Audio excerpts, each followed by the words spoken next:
کیا عورت امامت کروا سکتی ہے؟ جیسا کہ آج کل عورتیں گھروں میں نماز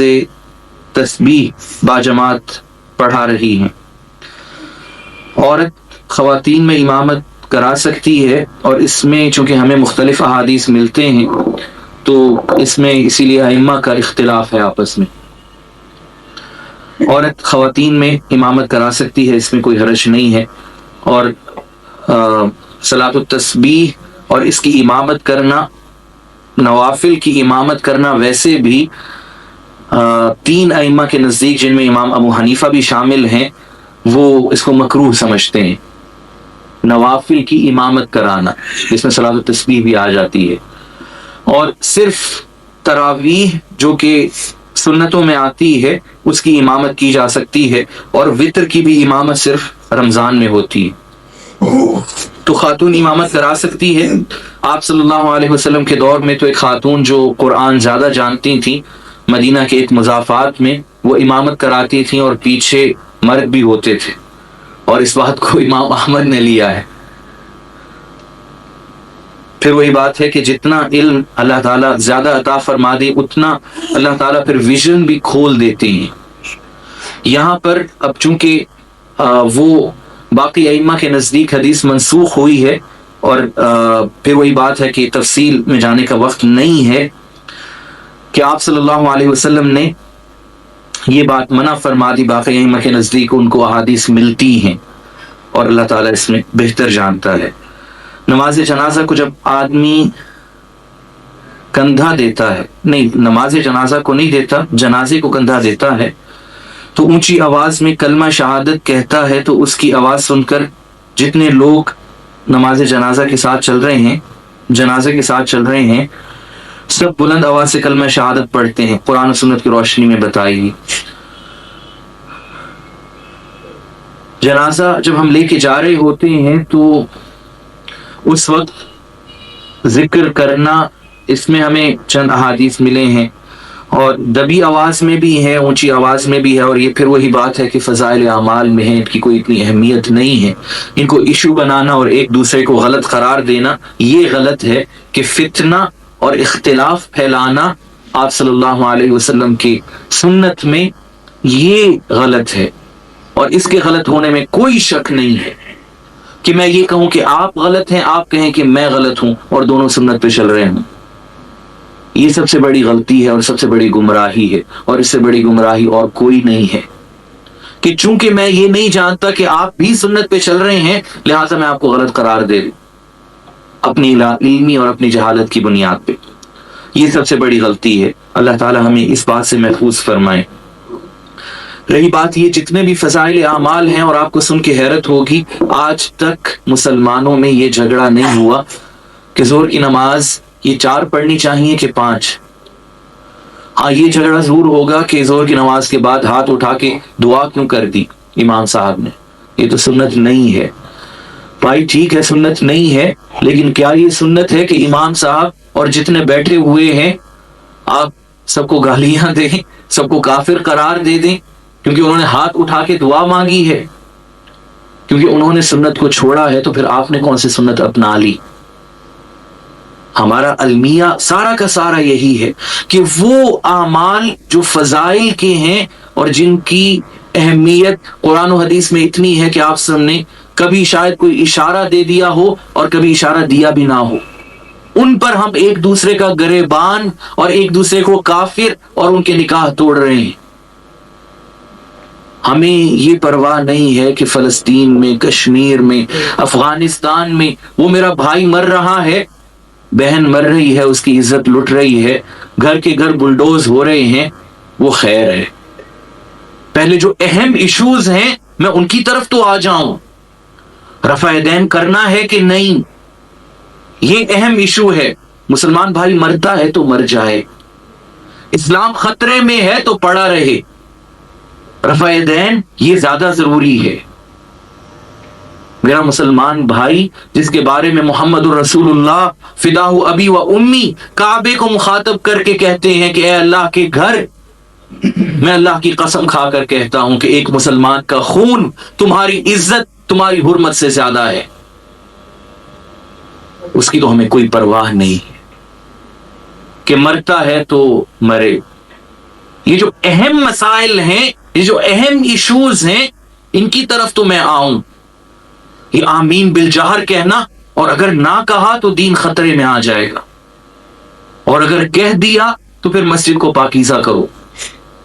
یہ ناپاک مسجد میں آ گیا ہے. یہ ہمارے ایشوز ہیں, یہ ہمارے مسائل ہیں, اور جب تک یہ ہمارے ایشوز اور یہ ہمارے پرائرٹیز رہیں گے تو ہماری حالت اسی طرح ذلت اور رسوائی میں رہے گی. پھر ہماری حالت کوئی نہیں بدل سکتا. جب تک ہماری پریورٹی, ہماری ترجیح اول قرآن نہیں ہوگی, ہمیں کوئی اس بھنور سے, اس کنویں سے, اس دلدل سے ہمیں کوئی نہیں نکال سکتا. کہ اللہ تعالیٰ تو خود فرماتے ہیں کہ میں تمہیں تب ہی تمہاری حالت بدلوں گا جب تم خود اپنی حالت بدلنا چاہو گے, اس سے پہلے تو نہیں. عزیزان گرامی, ہم نے قرآن کی طرف آنا ہے, اور خدا را اب ان مسائل, ان ایشوز کو ذرا پیچھے لے آئیں. یہ مسائل, یہ ایشوز ان لوگوں کے ساتھ ڈسکس کیا کریں جو آپ کی نجی مجلسوں میں بیٹھیں, جو دین سمجھ چکے ہوں, بنیادی دین ان کی دستر اس میں ہو. اب ان کو یہ ایشوز آپ سمجھائیں تو سمجھ میں آئیں گی. ہر چیز کا وقت ہوتا ہے, ہر چیز کے لیے ایک ٹائم ہوتا ہے.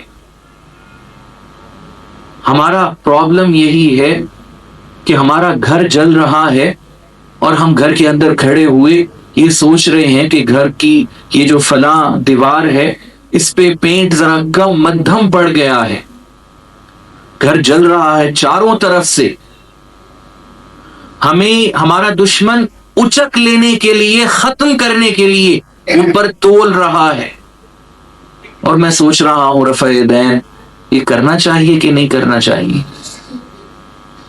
یہ نماز جنازہ میں اونچی آواز سے جنازہ جا رہا ہے, کلمہ شہادت پڑھنا چاہیے کہ نہیں, اور یہ تسبیحیں یہ کاؤنٹ کرنی چاہیے, اور جو کاؤنٹ کرتا ہے وہ بدعتی ہے, کافر ہے. میری پرائرٹیز یہ ہو گئی ہیں, اور جب تک یہ رہیں گی ہم اسی ذلت اور رسوائی میں رہیں گے. ایک واقعہ میں صرف بیان کر دیتا ہوں, اس کے بعد دعا مانگ لیتے ہیں. یہ واقعہ ابن کثیر کی تاریخ میں ہے, یہ پڑھ لیجئے گا. ہلاکو خان بغداد کے محاصرے میں تھا, اور اندر ہمارے علماء کرام, ان میں بہت ہی سرگرم مناظرہ چلتا رہا اور کئی ہفتوں چلتا رہا.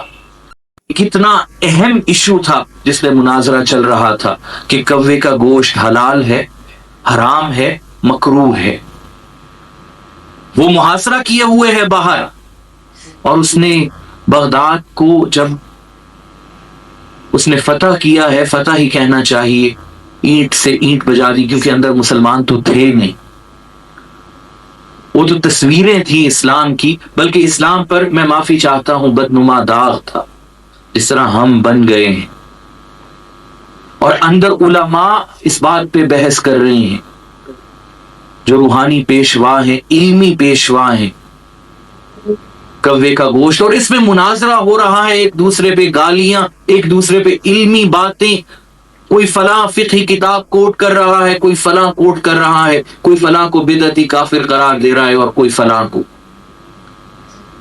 اور وہ مناظرہ ختم ہوا. امام ابن کثیر رحمۃ اللہ علیہ فرماتے ہیں کہ ایک دوسرے پہ جوتیاں چلی. ذرا سوچئے کہ ہمارا اس سے کوئی ذہنی انحطاط, کوئی فرق ہے؟ کہ وہ مناظرہ ختم ہوتا ہے, باہر ہلاکو خان اور پورے لشکر کے ساتھ کھڑا ہے,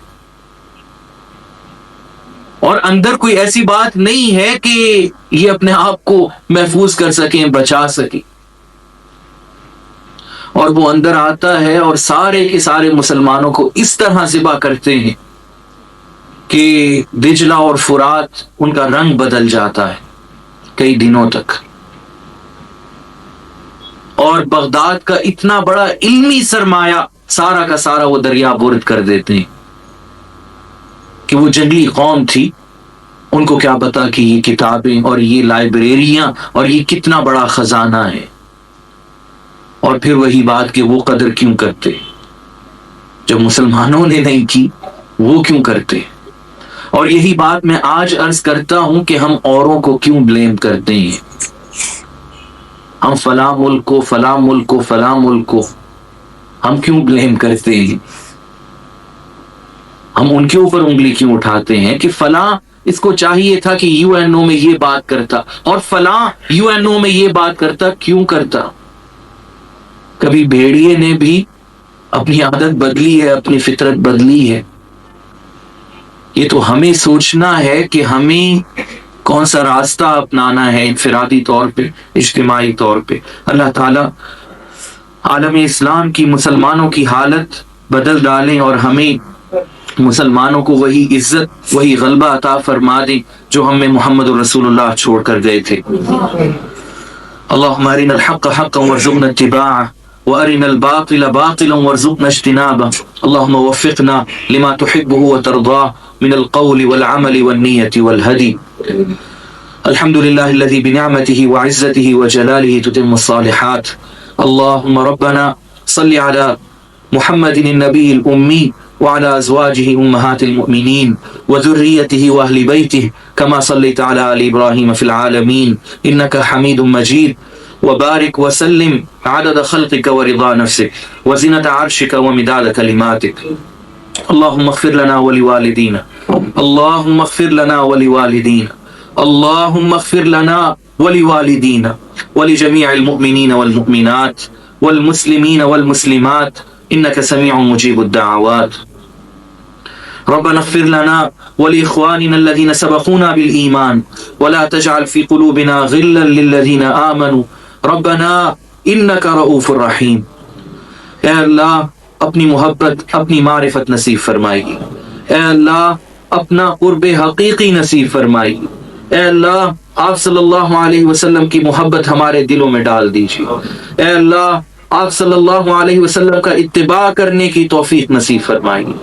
اے اللہ آپ صلی اللہ علیہ وسلم کے نقش قدم پر یہ زندگی گزارنے کی اے اللہ توفیق نصیب فرما دیجیے، اے اللہ یہ آپ کا کلام پاک یہ قرآن مجید اے اللہ اسے ہماری آنکھوں کی روشنی بنا دیجیے، اے اللہ اسے ہمارے دلوں کی ٹھنڈک بنا دیجیے، اے اللہ اسے ہماری زبانوں پہ جاری فرما دیجیے، اے اللہ قرآن مجید کی برکت سے ہمارے جتنی تکالیف ہیں جتنی پریشانیاں ہیں اے اللہ دور فرما دیجیے، اے اللہ اپنے کلام پاک کی برکت سے اے اللہ جتنی بیماریاں ہیں جسمانی روحانی اے اللہ دور فرما دیجیے، اے اللہ اپنا کلام پاک اے اللہ اسے ہمارے لیے مشعل راہ بنا دیجیے، اے اللہ اس کو سمجھنے کے لیے اور اس کے سمجھنے کے سامنے اے اللہ جتنی رکاوٹیں ہیں اے اللہ دور فرما دیجیے، اے اللہ قرآن پر قرآن مجید پر عمل پیرا ہونے کی توفیق نصیب فرما دیجیے، اے اللہ قرآن مجید کے مطابق آپ صلی اللہ علیہ وسلم کی سنت طیبہ کے مطابق زندگی گزارنے کی اے اللہ توفیق نصیب فرما دیجیے، اے اللہ ہماری زندگی جتنی گزر گئی اور اے اللہ جیسے گزر گئی اسے معاف فرما دیجیے، اے اللہ بقیہ زندگی اپنے راستے میں اور اپنی رضا میں گزارنے کی توفیق نصیب فرما دیجیے، اے اللہ عالم اسلام کو مسلمانان عالم کو اے اللہ متحد فرما دیجیے، اے اللہ وہ مسلمان جو کمزور ہیں اے اللہ وہ بوڑھے وہ بچے وہ عورتیں جو اے اللہ آپ کی رحمت کی آپ کی نصرت کی دعائیاں دیتے ہیں اے اللہ ان کی مدد ان کی نصرت فرمائیے،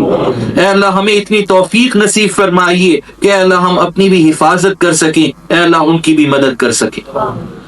اے اللہ مسلمانان عالم کو عالم اسلام کو اے اللہ متحد فرما دیجیے، اے اللہ ہماری نوجوان نسل کو اے اللہ ہماری اولاد کو قرآن کی طرف دین کی طرف لے آئی،